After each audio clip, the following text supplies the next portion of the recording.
Ibu, Bapak, dan saudara-saudari, serta para suster yang terkasih, saya kira bacaan pertama yang diambil dari kitab Yesaya bisa dimaknai sebagai sebuah pengalaman Yesaya terhadap kehadiran yang ilahi, ya, tadi dilukiskan atau dideskripsikan dengan, ya, misalnya tadi rumah itu, maksudnya saya kira mungkin juga rumah ibadat, yaitu penuhlah dengan asap, ya, seperti itu. Lalu tadi juga ya, saya kira di dalam bait suci itu pengalaman Yesaya itu, ya. Lalu dikatakan, digambarkan, dideskripsikan para serafim berdiri di sebelah kanan, di sebelah atasnya masing-masing, dan seluruh. Lalu mereka berseru seorang pada yang lain, kudus, kudus, kuduslah Tuhan semesta alam, dan sebagainya. Sekali lagi ini salah satu penafsirannya, ya, adalah sebuah pengalaman tentang, atau ya, sebuah pengalaman kehadiran yang ilahi, ya. Dan ya memang dalam buku-buku acuan atau buku-buku referensi, pengalaman kehadiran mengenai yang ilahi itu senantiasa mendatangkan kepada orang tersebut itu rasa gentar, ya, rasa juga takut, tapi sekaligus dicekam oleh keterpesonaan, saya kira, ya, atau juga terpukau, ya kan, juga rasa tidak pantas atas pengalaman tersebut. Sehingga tadi kan dalam bacaan pertama kita mendapatkan, ya, kata-kata celakalah aku binasa, ya kan. Lalu juga merasa diri sebagai orang berdosa, ya. Jadi tadi kan juga kita mendapatkan ungkapan dalam bacaan pertama, aku adalah seorang yang najis bibir, ya, saya kira ada seperti itu, ya. Sehingga, ya kan, celakalah aku binasa sebab aku ini seorang yang najis bibir, dan aku tinggal di tengah-tengah bangsa yang najis bibir, namun mataku telah melihat sang raja. Jadi ini ungkapan kehadiran mengenai yang ilahi seperti itu. Nah, tentu sekali lagi manusia tentu selalu terbatas untuk mengungkapkan yang ilahi, kan, selalu terbatas. Jadi jangan pernah merasa kita bisa mengungkapkan yang ilahi atau Allah itu secara tuntas. Tidak. Liturgi selalu menggunakan simbol-simbol untuk mengatakan, untuk menggambarkan, untuk mendeskripsikan sesuatu yang ilahi. Bahasa manusia selalu terbatas untuk mengungkapkan, ya, yang tak terbatas, seperti itu, kan. Jadi jangan pernah merasa cukup untuk memahami yang ilahi, memahami Allah, memahami Tuhan dengan bahasa kita. Selalu tidak cukup, seperti, karena Allah akan tetap misteri, ya. Seperti itu. Sama seperti yang dialami oleh Simon Petrus, ya, oleh Kefas, ya, sama kan, ya, Kefas. Sama sepertinya. Jadi, ya, ketika dia mendapati pengalaman bahwa tiba-tiba dia setelah diminta oleh Yesus untuk menolakkan jalannya ke tempat yang lebih dalam, yang ungkapannya terkenal dalam bahasa Latin, duc in altum, ya. DUCINALTUM, ya, duc in altum. Jadi tolaklah, bukan, artinya tebarkanlah, dalam tanda kurung, jalamu ke tempat yang dalam. Jadi setelah pengalaman seperti itu, kan, tadi juga Simon Petrus mengatakan, jadi ada rasa takut, kan, tadi kan melihat hal itu Simon Petrus tersungkur di depan Yesus dan berkata, Tuhan, tinggalkanlah aku karena aku ini orang berdosa. Jadi ketika orang mengalami yang ilahi itu sebenarnya salah satu kriterianya orang itu sungguh-sungguh mengalami bahwa dirinya tidak pantas, saya kira seperti bukan tidak pantas pura-pura, tidak, tapi sungguh-sungguh tadi ya artinya Simon Petrus tadi merasa dirinya ya berdosa, tak pantas seperti yang diungkapkan oleh Nabi Yesaya dalam bacaan pertama. Simon Petrus tersungkur di depan Yesus dan mengatakan, Tuhan tinggalkanlah aku karena aku ini orang berdosa. Jadi pengalaman sungguh-sungguh tidak pantas di hadapan kehadiran yang ilahi, artinya dalam hal ini Yesus seperti itu. Nah tentu ibu bapak dan saudara terkasih juga para suster, mungkin yang lebih penting untuk kemudian dilanjutkan, lalu apa maknanya ya bacaan-bacaan seperti ini? Itu kan selalu pertanyaan yang timbul ketika kita membaca Injil, membaca kitab suci. Tentu kata-kata tadi ya, tebarkanlah dalam tanda kurung jalamu ke tempat yang dalam, itu ya bisa kita maknai macam-macam ya. Artinya ya setiap dari kita sebenarnya diamanatkan, dipanggil ya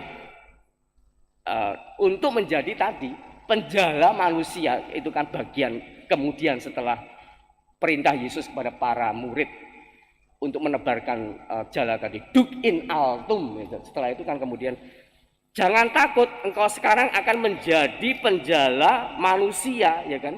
Nah, memang seperti yang saya katakan dalam pengantar tadi, memang dalam Injil Lukas ungkapan itu dibandingkan dengan ungkapan yang sama dalam Injil Markus dan Matius memang beda. Nah, kebetulan bacaan kita pada minggu biasa kelima ini adalah diambil dari Lukas, dan dikatakan kalau kita membaca buku-buku acuan, buku referensi, ungkapan Lukas bab 5 ayat 10, yakni mulai sekarang kau akan menjadi penjala manusia, itu pengertiannya adalah kau akan bekerja menangkap manusia-manusia untuk membawa mereka ke kehidupan. Nah, ini saya kira juga kadang-kadang perlu renungan lagi kan. Tapi saya kira ibu bapak paling tidak sudah bisa sedikit menangkap ya. Sekali lagi yang dimasukkan Lukas bab 5 ayat 10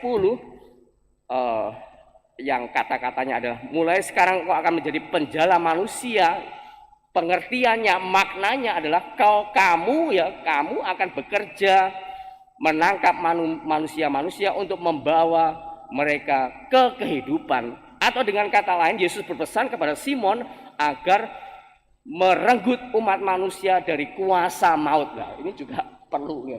Maksudnya apa? Nah, secara praktis ya saya kira sekali lagi saya selalu mengatakan ibu bapak sebagai orang beriman, sebagai ya pengikut Kristus, entah yang sudah sangat aktif, yang atau aktifnya sebagai bagian dari gereja paroki ini, aktifnya juga setengah-setengah aktif karena juga pertimbangan lain, atau sungguh tidak aktif. Saya kira ibu bapak sudah melakukan. Artinya apa? Misalnya ya ketika Anda mengusahakan supaya keluarga Anda, putra putri menjadi nantinya menjadi sosok yang berhasil dalam kehidupan ini, adalah juga bisa dimaknai atau bisa dianggap sebagai bagian dari amanat Yesus agar kita semua membawa ya manusia, ya artinya putra putri kita juga, untuk membawa mereka ke kehidupan atau merenggut umat manusia dari kuasa maut, ya kan.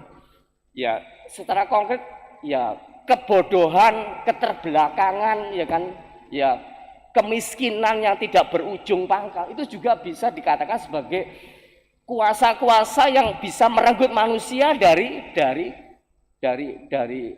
maut, seperti itu, ya kan? Seperti itu. Ya kan, kalau ya maaf kalau ini contoh yang sangat konkret sekali. Kadang-kadang kalau ya tidak semua, kadang orang yang terbelakang, yang pendidikannya tidak bagus dan terbelit oleh katakanlah ketidakberdayaan, kemudian orang ujung-ujungnya apa? Menjadi jahat, walaupun tidak semua seperti itu. Nah, ini salah satu makna yang aplikatif, makna yang praktis dari pengertian tadi, amanat Yesus bahwa ya mulai sekarang engkau akan menjala manusia, ya, menjala manusia. Artinya membawa manusia ya tentu sedikit demi sedikit, setahap demi setahap, untuk sampai kepada ya kepada yang ilahi seperti itu. Dan saya kira sekali lagi saya harus mengatakan ibu bapak saudara-saudari sudah melakukan, tapi tentu ya kan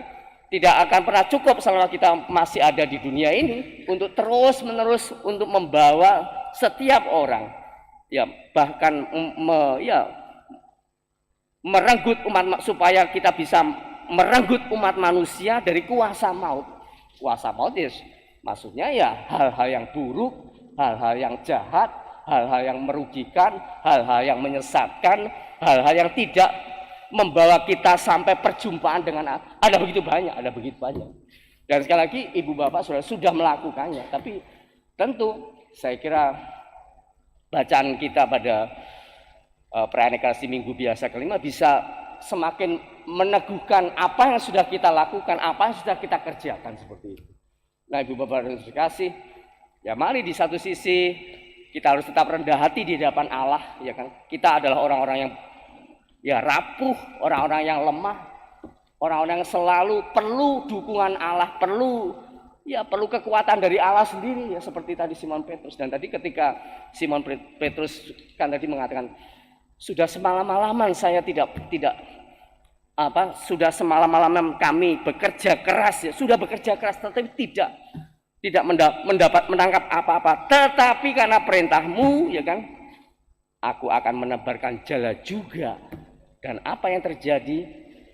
Jalannya menangkap ikan yang penuh dan jalannya sampai menjadi koyak, untuk mengatakan bahwa ya Allah senantiasa menghendaki agar kita mendapatkan kita bisa mengatakan kesejahteraan, mendapatkan keselamatan, bisa seperti mendapatkan kehidupan seperti itu. Kita bisa memaknai seperti itu ya. Nah, sekali lagi mari kita sungguh bersyukur, berterima kasih atas amanat dan tugas seperti itu ya. Dan saya yakin sekali lagi ibu bapak sudah melakukannya, sudah mempraktekannya, sudah berusaha, sudah berjuang dalam kehidupan ini baik sebagai keluarga, bagian dari gereja ini, masyarakat.